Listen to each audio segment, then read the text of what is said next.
देखिए, हमारे एक व्यूवर ने प्रश्न किया है कि अगर हम बेसमेंट बनवा रहे हैं तो उसमें आरसीसी की जो उसकी वॉल उठाई जाती है उसमें कोटा स्टोन कैसे लगाएं अगर तीनों तरफ से मकान बना हुआ है तो देखिए, ये बहुत से लोगों के साथ में ये समस्या है। अगर तीनों तरफ से मकान बने हुए हैं तो आप जो आरसीसी की जो वॉल उठाते हैं उसमें कोटा स्टोन कैसे लगाएं। अगर आप कोटा स्टोन लगाकर इसकी वाटर प्रूफिंग का पूरा प्रोसेस नहीं करते हैं तो होता क्या है कि जो आप बेसमेंट बनवाते हैं इसका कोई मतलब नहीं रह जाता, क्योंकि जब इसमें पानी भरने लगता है तो उसे किसी भी प्रकार से रोका नहीं जा सकता।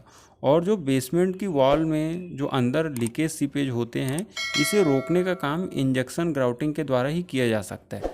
अगर आपने पीछे कोटा स्टोन नहीं लगाए हैं तो इसका जो पॉइंट पकड़ना है वो मुश्किल हो जाता है। और बहुत से लोगों के यहाँ समस्या भी यही है कि उन्होंने बेसमेंट बनवाया तो है लेकिन वो उसका उपयोग नहीं कर पा रहे हैं, उसका लाभ नहीं उठा पा रहे हैं, क्योंकि उसमें समस्या ही यही है कि वो बारिश के दिनों में वो पानी से पूरा खचाखच भर जाता है। तो चलिए अब हम चलते हैं हमारे असल मुद्दे की ओर कि अगर तीनों तरफ से मकान बने हुए हैं तो आप जो बेसमेंट बना रहे हैं उसकी आरसीसी की वॉल पर आप बाहर की तरफ से कोटा स्टोन कैसे लगाएंगे। देखिए, सबसे पहले तो बेसमेंट की खुदाई पूरी हो जाने के बाद इसके सरफेस पे आपको बेस करवा देनी, और बेस करवाने के बाद में जो कोटा पत्थर आते हैं उन्हें नीचे सरफेस पे पूरी तरीके से लगा देना जो आपने बेस किया है उसके ऊपर। इसके बाद में आपको इसमें जाल बिछा करके राफ्ट डालनी है और राफ्ट की ढलाई कर देनी है। अब इसमें बारी आती है कि इसकी वॉल जो है उसमें हम कोटा स्टोन कैसे लगाएंगे। तो देखिए, इसमें करना क्या, अगर तीनों तरफ मकान बने हुए हैं तो जो कोटा पत्थर है आपको उन जो दीवार है, जो दूसरे की दीवार है उसके सहारे उसमें लगाने हैं। जैसा कि आप इस इमेज में देख पा रहे हैं कि इसमें जो कोटा पत्थर लगाए गए हैं वो दूसरे की दीवार के सपोर्ट पे लगाए गए हैं।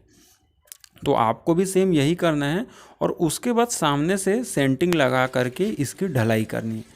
इससे होता ये है कि जब कभी इसमें कहीं से सीपेज के चांसेस बनते हैं तो उसे ग्राउटिंग करके पूरी तरीके से बंद किया जाता है। और अगर आप कोटा पत्थर नहीं लगवाते हैं, आप इस विचार में रहते हैं या इस धोखे में रहते हैं कि तीनों तरफ से मकान बने हुए हैं तो इसमें सीपेज के कहीं चांसेस नहीं होंगे, तो ये आपकी गलतफहमी होती है।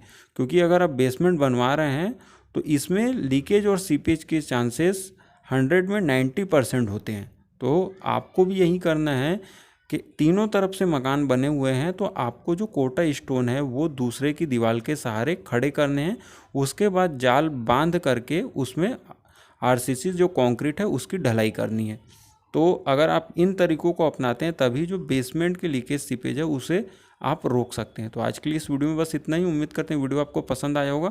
अगर आपका इस वीडियो से रिलेटेड कोई भी सवाल हो तो आप हमें नीचे कमेंट करके पूछ सकते हैं। तो आज के लिए बस इतना ही। धन्यवाद।